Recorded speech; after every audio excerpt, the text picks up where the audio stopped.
Foster care is a big one, and I just interviewed Epley. I really want to get you and Epley together because he actually wrote a bill on foster care. I haven't got a chance to read it yet, but it's on his website, like a bill he's proposing to do foster care. So yeah, foster care reform. You want to talk about that and like why it's so important to you? Yeah, foster care is very important to me. I've worked with lots of children in foster care over the years. We've been foster parents, watching how the system works day in and day out. There are so many things that could be different, especially from like a trauma-informed basis. I think that we need to basically just retrain everybody. I think that they need a higher budget.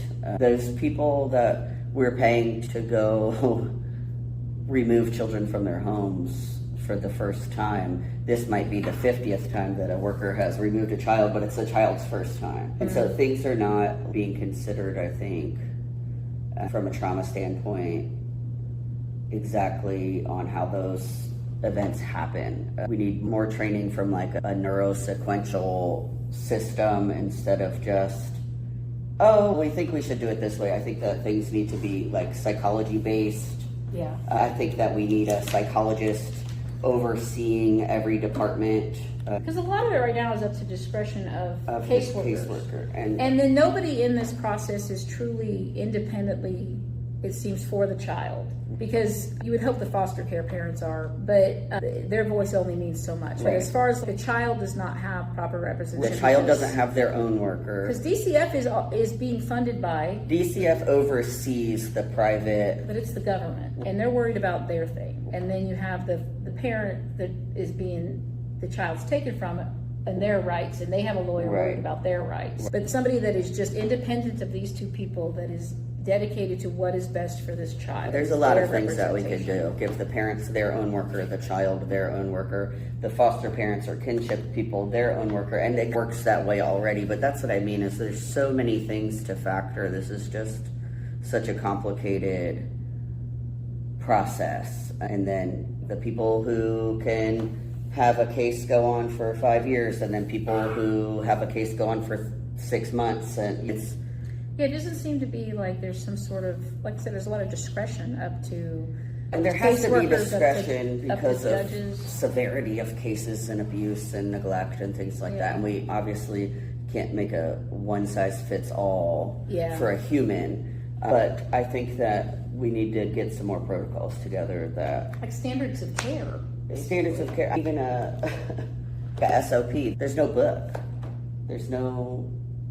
I asked every single agency that we've ever been with for the standard operating procedure, and they have none. Yeah, that's what I'm saying. There's no standard operation. There's no foundation of a procedure even. To start out with and then branch off into individual. And then the foster parent training is way different from the caseworkers training, obviously, but like, I feel like sometimes the foster parents training is more, depending on the agency that you go. I went through almost all the training. Right? Yeah, I went through everything but the last 2 weeks of it. And yeah, it makes you really start thinking about the child and centering the child in this experience you're about to go through.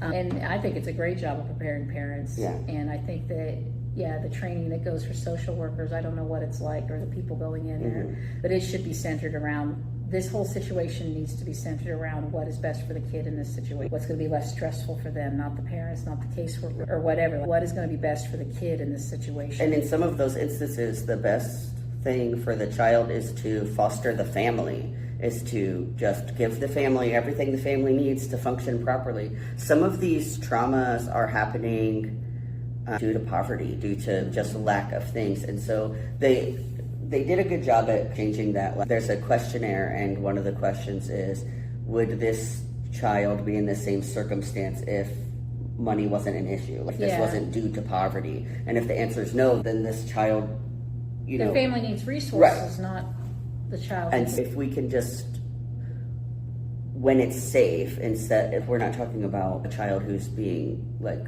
beaten every day. Yeah, they just have a mattress on the floor. When it's safe and we can do things to help a whole family and give overwhelmed parents some tools in their tool belt, resources to say, hey, look, I know that you were hit and yelled at when you were a child, but maybe we aren't screaming in our kids' face anymore. Let's work on building a relationship with the family and helping them maybe have stable housing, food. If you're not coming home from working 40 hours a week and then worried that you're only filling your children's bellies with ramen noodles and they're still hungry, then maybe you're not as stressed out anymore if you can feed them.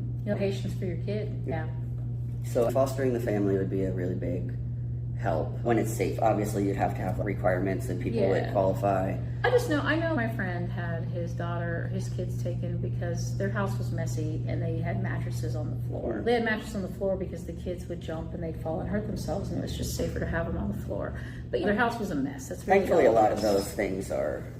Yeah, it was a long time ago, so I feel like they've updated that. But they took the child, and the child went to an uncle and then was killed by the uncle because their house was clean, but he was abusive. So their house was dirty, but they loved their children. They did not abuse them or hurt them in any way. Their house was just messy, and so that was crazy. So I feel like they have made some changes, but still, I mean, we do still have some things happening like that where somebody calls because kids are living in a messy house but otherwise loved, and they still come investigate, and in some cases they still make the parents take parenting classes and all this stuff when honestly there was nothing wrong with the parenting. It's just a person who's overwhelmed and taking care of all of these children, and maybe just send them somebody to help them clean and organize and go through things and say, okay, how can I support you today? Yeah, because I've known this person since high school, and I know that's the environment he grew up in. I know that's the environment the wife grew up in. So to them, that's just normal how your house is. Some people don't know.